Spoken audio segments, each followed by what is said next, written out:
बच्चों, मैं आज आप लोगों को आपकी पाठ्य पुस्तक दीपिका पाठ 6 कहानी है हबूचंद और गबूचंद की पढ़ाने जा रही हूँ। यह पाठ नोबेल प्राइज़ विजेता रविन्द्रनाथ टैगोर जी द्वारा लिखित है। रविन्द्रनाथ टैगोर जी ने ऐसी और भी कई सामाजिक कहानियाँ लिखी हैं जो पढ़कर व्यक्ति सीख भी लेता है और उनका व्यक्ति की मनोरंजन की भी एक साधन बन जाती है। इनकी कहानियों में शिक्षा के साथ साथ हमें सामाजिक तौर तरीके की भी राह दिखाई जाती है। देखिए, ये कहानी व्यक्ति की मूर्खता पर आधारित है कि कैसे मूर्ख व्यक्ति अपना समय बर्बाद करते हैं, दूसरों का समय बर्बाद करते हैं, धन की भी बर्बादी करते हैं, शारीरिक श्रम की भी बर्बादी करते हैं। और यदि कोई राजा मूर्ख हो फिर उसकी प्रजा का क्या हाल होगा, ये आप समझ सकते हैं। तो नाम ही है हबूचंद और गबूचंद, जिसको पढ़कर ऐसा लगता है कि निश्चित ये दो व्यक्ति होंगे, हो सकते हैं दो मित्र हो सकते हैं, लेकिन यहाँ पर दोनों मित्र नहीं हैं। हबूचंद राय एक राजा हैं और गबूचंद उनके मंत्री हैं। अब आप लोग देखिए, आप लोगों को पैराग्राफ के आधार पर मैं आप लोगों को इसका जो व्याख्या है वो कर रही हूँ और आप उसको समझने की कोशिश कीजिए। क्या है कि हबूचंद राय नाम के एक राजा थे और उनके मंत्री का नाम था गबूचंद। एक दिन की बात है, राजा जी ने मंत्री जी से बोला, गबूचंद, कल हम सारी रात बिछौने पर पड़े पड़े सोचते रहे, बिछौना कहते हैं बिस्तर पर, कि धरती पर पाँव रखते ही पाँव में धूल क्यों लग जाती है। तुम लोग मुफ्त का वेतन खाते हो, राजकाज की ओर तुम्हारा ध्यान नहीं रहता है, और हमारे ही राज्य की धूल हमारे पैरों पे लगे, यह कैसा अंधेर है। उनका कहना था, शीघ्र ही उपाय करो, नहीं तो कुशल नहीं होगी। अब तो भाई राजा के वचन को सुनकर गबूचंद जो मंत्री है वो घबराया, पसीना पसीना आ गया। उम्र भी हो रही है लेकिन ऐसा प्रश्न तो अभी तक नहीं आया। गबूचंद ने थोड़ा सोचा और राजा को खुश करने के लिए जवाब दिया कि महाराज, आपके चरणों में धूल ही नहीं लगेगी तो हम आपके चरणों की धूल कैसे पा सकेंगे। अर्थात हम लोग तो आपके सेवक हैं, तो आपके चरणों की धूल से ही हमारा काम चलता है, इसलिए आपके चरणों में धूल लगना यह कोई आश्चर्य की बात नहीं है। यह कहानी वास्तव में उस समय की है जब लोग जूते नहीं पहनते थे और तभी चलते समय उनके पैरों में धूल लग जाती। तो ये भी एक कहानी में बताई गई बात है कि इस कहानी के बाद से जूते पहनने का प्रचलन शुरू हुआ होगा। जूते पहनने का प्रचलन शायद तभी से शुरू हुआ, और ये तो कहानी है, हो सकता है इससे पहले हो, लेकिन इस कहानी के अनुसार इसी समय से है। अब देखिए दूसरा पैराग्राफ। यह सुनकर राजा हबूचंद चिंता में डूब गए, परंतु अंत में बोले, तुम्हारी बात सही है। हबूचंद ने कहा, राजा है, उन्होंने कहा ठीक है तुम्हारी बात सही है, मगर इससे पहले धूल को राज्य से विदा करो, धूल को हटाओ। बात तुम्हारी सही है, फिर भी बाद में इस बारे में सोचना कि हम आप हमारी धूल आप लोग स्पर्श करते हैं कि नहीं करते। हाँ, यदि इतना नहीं सोच सकते तो हर महीने अपने किस गुण के बल पर तुम वेतन पाते हो, अर्थात अगर तुम यह काम नहीं कर सकते हो तो तुम्हें वेतन पाने का अधिकार नहीं है। अगला पैराग्राफ देखिए। राजा की आज्ञा सुनकर मंत्री गबूचंद की आंखों के आगे अंधेरा छा गया। अब तो और मुसीबत, उत्तर भी दिया वो भी काम नहीं आया। तब उसने वहाँ जो गुणी लोग रहते थे उन्हें बुला भेजा, देश विदेश के कारीगर आए हैं, लंबी चौड़ी बहस हुई, पंडित जी भी आए, पंडितों का दल आया और इस नतीजे पर पहुंचा गया कि धरती से धूल मिट्टी उठ गई तो फसल कैसे पैदा होगी, सब कुछ वीरान हो जाएगा। अगर धूल ही समाप्त कर दी गई तब फसल कैसे उगेगी, सारा सब चौपट हो जाएगा, लोग खाएंगे पिएंगे क्या। उनकी बात सुनकर राजा ने कठोर स्वर में कहा, यदि ऐसा ही है तो मेरे राज्य के धुरंधर पंडित किस काम के? क्या ये लोग खेती का कोई दूसरा उपाय नहीं निकाल सकते? अच्छा बच्चों, आप लोग भी सोच सकते होंगे कि क्या खेती का दूसरा उपाय हो सकता है कि धूल मिट्टी ही ना हो। भाई खेती करने के लिए उसका आधार ही मिट्टी है, धरती है, और वही नहीं रहेंगे तो फसल कहाँ उगेगी। लेकिन राजा तो राजा, और वो भी मूर्ख राजा, उसका कोई उत्तर ही नहीं, और जो उत्तर लोग दे रहे हैं वो उसे पसंद नहीं आ रहा। अंत में प्रजा ने धूल हटाने का अंतिम उपाय अपने हाथ में लिया।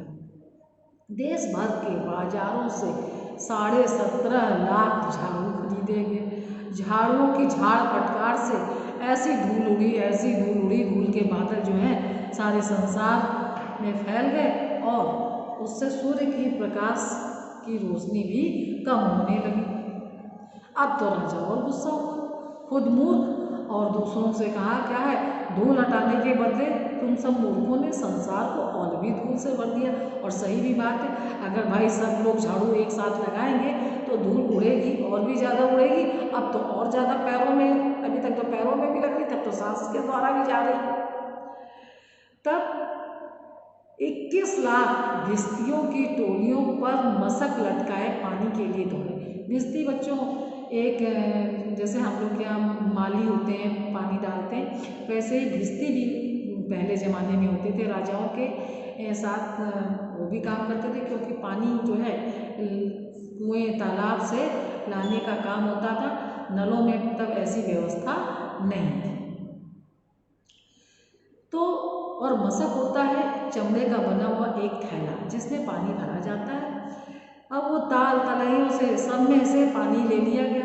अब ताल तलैयों में कीचड़ ही कीचड़ बचा, जिससे कि जल में रहने वाले जो मछलियाँ हैं, कछुए हैं, और भी छोटे छोटे कीड़े मकोड़े जीव होंगे, वो सब क्या होने लगे, मरने लगे। और इधर धरती पर पानी ही पानी हो गया, जिससे धरती पर रहने वाले भी जीव जंतु जो हैं वो भी त्राही त्राही करने लगे। बाढ़ जैसा दृश्य हो रहा था, सब और ठंडक हो रही थी, सर्दी जुकाम बुखार के कारण भी लोग मरने लगे। अब फिर राजा ने गरज कर कहा, तुम सब नालायक हो, धूल से बचने के लिए तुमने हमारे राज्य में कीचड़ ही कीचड़ कर दिया, कीचड़ ही कीचड़ कर दिया। तब सलाह के लिए फिर दरबार में पुकार हुई, पंडितों की पंचायत बैठी। किसी ने कहा पृथ्वी को चटाइयों से पाट दो। अब ऐसा भी संभव नहीं हो सकता है कि पूरी पृथ्वी क्या चटाई से पाटी जा सकती है। किसी दूसरे ने कहा महाराज को ऐसे कमरे में रख दो जहां कोई भी खिड़की ना हो, यदि वे धूल में पांव ही ना रखे तो धूल उनके चरणों में वो कैसे चूम सकेगी। राजा बोले सलाह अच्छी है, मगर इसमें एक खतरा है। क्या? धूल के डर से यदि मैं दिन रात एक कमरे में बंद रहूंगा तो फिर राज्य का काम कौन चलाएगा? राज्य कैसे चलेगा अगर राजा ही एक कमरे में बंद हो जाएगा? तब पंडितों ने कहा किसी चर्मकार को बुलाकर धरती को चमड़े से मढ़वा दीजिए, पूरी धरती को चमड़े से मढ़वा दीजिए। धरती के राजा इस धूल भरी धरती को सदा के लिए चमड़े के नीचे बंद कर आप स्वयं चमड़े पर ही आइए जाइए। मतलब वही हाल है जो जैसा, एक बात वही है कि जैसे उन्होंने कहा एक ने चटाई से धर्म को बिछवा दीजिए और दूसरे ने कहा कि इसको चमड़े से ढक दीजिए, बात तो एक ही हुई। अच्छा भाई, राजा ने आज्ञा दी, किसी होशियार चर्मकार को हाजिर किया गया। सब प्रजा भी प्रसन्न हुई, तो राजा के सिपाही सब छोड़कर दसों दिशाओं में दौड़ पड़े। किंतु ऐसा कोई भी चर्मकार नहीं मिला, चर्मकार जो चमड़े का काम करता है, जो इतना बड़ा भंडार रखता हो जिससे कि धरती को पूरा पाटा जा सके, अर्थात एक भी ऐसी जगह ना हो जहाँ चमड़े का बिछौना ना बिछाया जा सके। तब चर्मकार कुल का एक बूढ़ा व्यक्ति अर्थात बूढ़ा चर्मकार वहाँ आया और मुस्कुराते हुए बोला, दास की आज्ञा मिले तो मैं एक उपाय बताऊं। यदि राजा अपने चरणों को ही ढक ले तो धरती ढकने की क्या आवश्यकता। बूढ़े व्यक्ति ने ये कहा कि राजा जी, यदि अपने चरणों को ही ढक लें तो फिर उनके पैरों में धूल नहीं लगेगी। अब तो राजा और ज़्यादा मूर्ख राजा, वो तो और ज़्यादा गरज कर बोला, क्या चुप है, क्या बकता है? अरे जिस सवाल के हल को ढूंढने के लिए सभा में इतने बड़े बड़े पंडित बुलाए गए हैं, उसका तुम इतना छोटा सा और सरल उपाय बता रहे हो। और फिर राजा जी का सवाल है कि अपने बस चरणों को ढक लीजिए, ऐसा कोई बोल नहीं है। मंत्री क्रोध से बोले, इसे कारागार में डाल दो।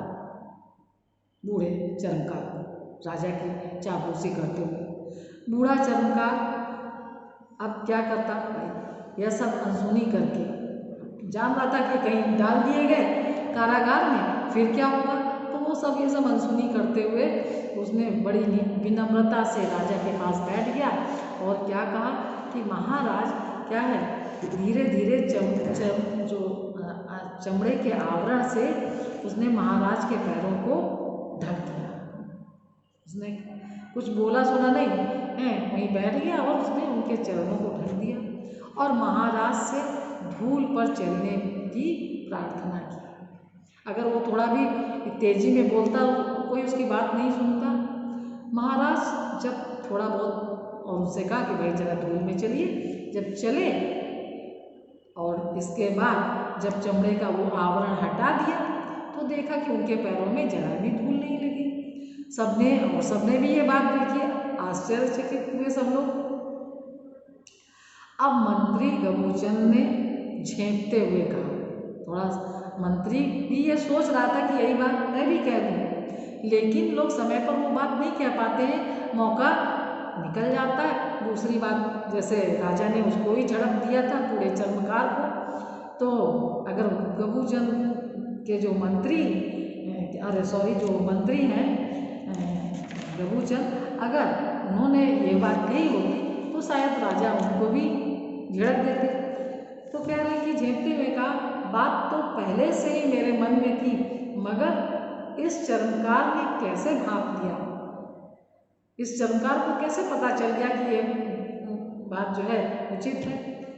गबूचंद की अब तो जान बची, राजा के क्रोध से धरती की रक्षा हुई। कहते हैं उसी दिन से जूता पहनने का चलन चल गया। बच्चों, कैसी अच्छी लगी कहानी आप लोगों को? जरूर आप लोगों को अच्छी लगी होगी। और यह कहानी यह भी बताती है कि व्यक्ति को सोच समझ कर बोलना चाहिए, निर्णय लेना चाहिए। केवल अपनी बात रखने के लिए दूसरों की गर्दन पर तलवार नहीं लटकानी चाहिए और न यह हर बात पर यह शो करना चाहिए कि हम ही सुपीरियर हैं और दूसरा कोई कुछ नहीं जानता है। व्यक्ति की ज़रूरत कितनी है, ये ज़रूरी नहीं कि आप राजा हैं तो आपकी ज़रूरत भी हमेशा महंगी से महंगी होगी। कबीरदास ने एक दोहा लिखा है कि जहाँ काम आवे सुई, कहा करे तलवार, कि सुई का काम सुई ही करेगी, तलवार का काम तलवार करेगी।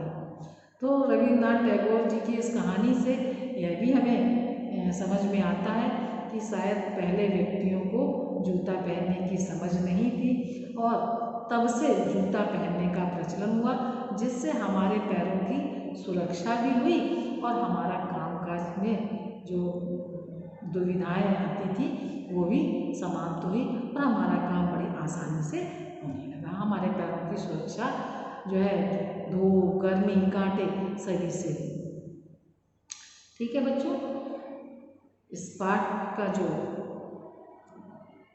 सारांश है और पाठ की मुख्य मुख्य बातें मैंने आप लोगों को सभी समझा दी हैं। इस पाठ का PDF आप लोगों को मैं भेज दूंगी, प्रश्नोत्तर भी भेज दूंगी और एक्सरसाइज भी, जिसमें साफ साफ लिखा होगा कि कौन सा काम आप लोगों को गृह कार्य में करना है और कौन सा कक्षा कार्य में करना है। CW और HW के द्वारा आप लोगों को स्पष्ट हो जाएगा।